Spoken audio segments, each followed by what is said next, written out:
Bonjour et bienvenue. Alors dans cette vidéo, ce qu'on va faire, c'est qu'on va parler de la partie de la page 2 du cours sur la dérivation.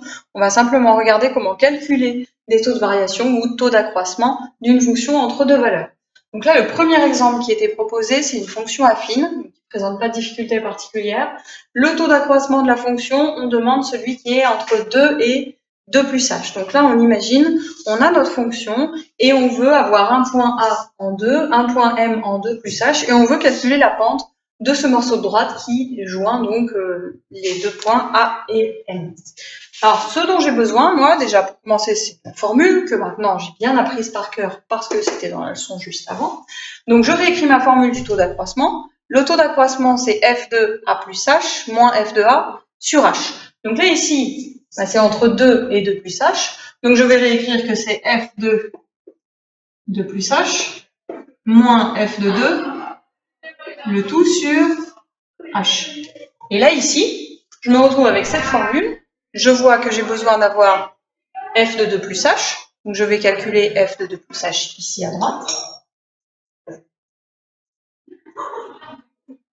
Hop.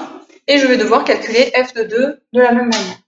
Donc, pour calculer f de 2 plus h, je reprends la formule de f. Et au lieu d'avoir ici x, je vais remplacer tous mes x par des 2 plus h. Donc, ça me fait moins 2 qui multiplie 2 plus h. Je n'oublie pas de mettre la parenthèse pour bien avoir la multiplication de 2 plus h en entier par moins 2 plus 3 qui est derrière. Il n'y a pas de difficulté de calcul particulière, vous calculez directement, ce qui va vous faire moins 4, moins 2h plus 3. Donc moins 4 plus 3 va vous faire moins 1, moins 2h. Et là, vous avez terminé, vous avez calculé f de 2 plus h. Je fais la même chose avec f de 2 dont j'ai besoin ici dans la formule. Donc f de 2, ici c'est plus simple. Je remplace à nouveau dans ma formule de départ le x par 2, ce qui me fait du moins 2 fois 2 plus 3. Je calcule, ce qui me fait moins 4 plus 3 est égal à moins 1. Voilà, là c'est la partie un petit peu facile. Finalement, une fois que j'ai la formule, après je sais ce que je veux. Une fois que j'ai calculé tout ça, je remplace ici. Donc mon f de 2 plus h que je remplace par moins 1 moins 2h, moins f de 2, donc moins 1. Bien attention au signe, c'est important. Le tout sur h est égal. Donc là, je simplifie tout ce que je peux. J'ai moins 1, moins 1 qui vont simplifier, donc je vais barrer éventuellement. Il me reste moins 2h sur h. Et là, votre objectif, de manière systématique à chaque fois, ce sera de simplifier votre quotient. Donc là, mon moins 2h sur h, je simplifie par h, j'ai bien un produit en haut, un produit en bas. Ça me donne un total de moins 2. Ce qui voudrait dire que la pente de ma droite ici, elle vaudrait toujours moins 2 si je trace la droite qui passe entre 2 et 2 plus h. Alors, pas de surprise particulière. En même temps, pour une fonction affine, je vais le mettre à côté si vous voulez. Vous avez ici une fonction affine, f de x est égal à moins 2x plus 3. Vous savez que sa représentation graphique sera donc une droite comme ça avec une pente de moins 2, qui passe par 3, un passage. Hop. Qu'est-ce que ça veut dire?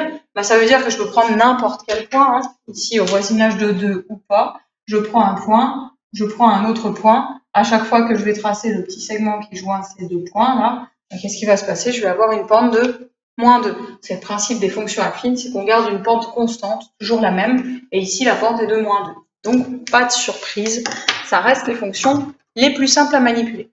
Alors ce qu'on va faire, un petit peu plus difficile, c'est pour la fonction carré.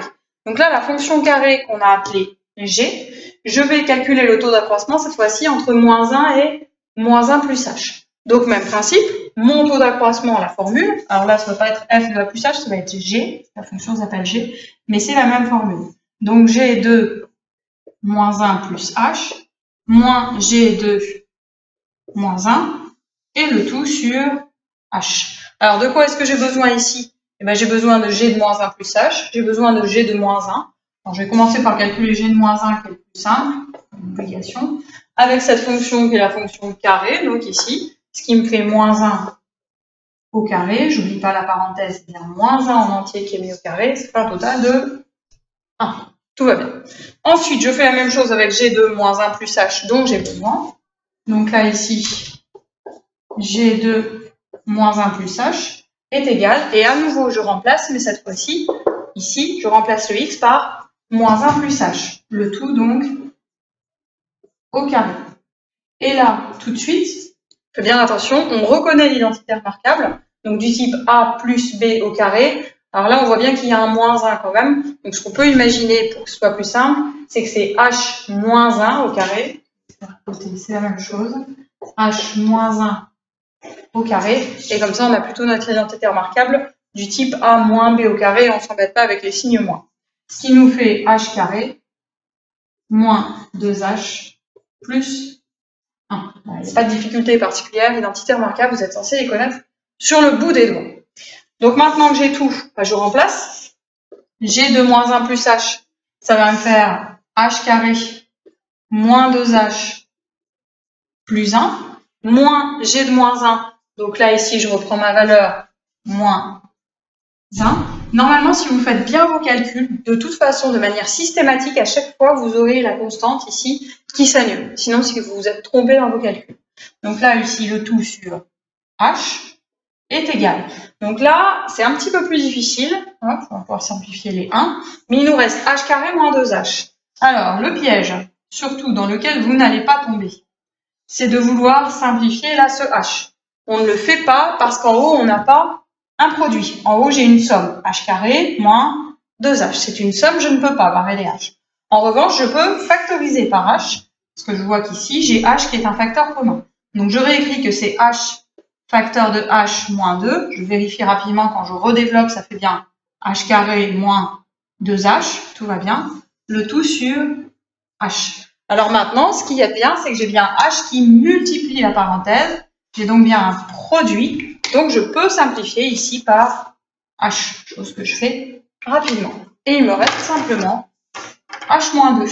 Donc là, vous avez une formule simplifiée de votre taux d'accroissement, ici, la fonction carrée entre moins 1 et moins 1 plus h. Donc, contrairement à tout à l'heure, vous n'obtenez pas une pente qui est constante, ce qui semble logique à nouveau, parce que si vous vous souvenez bien de ma fonction carrée, elle est représentée par une parabole, comme ça, qui passe par l'origine, et la pente, elle varie en chacun des points.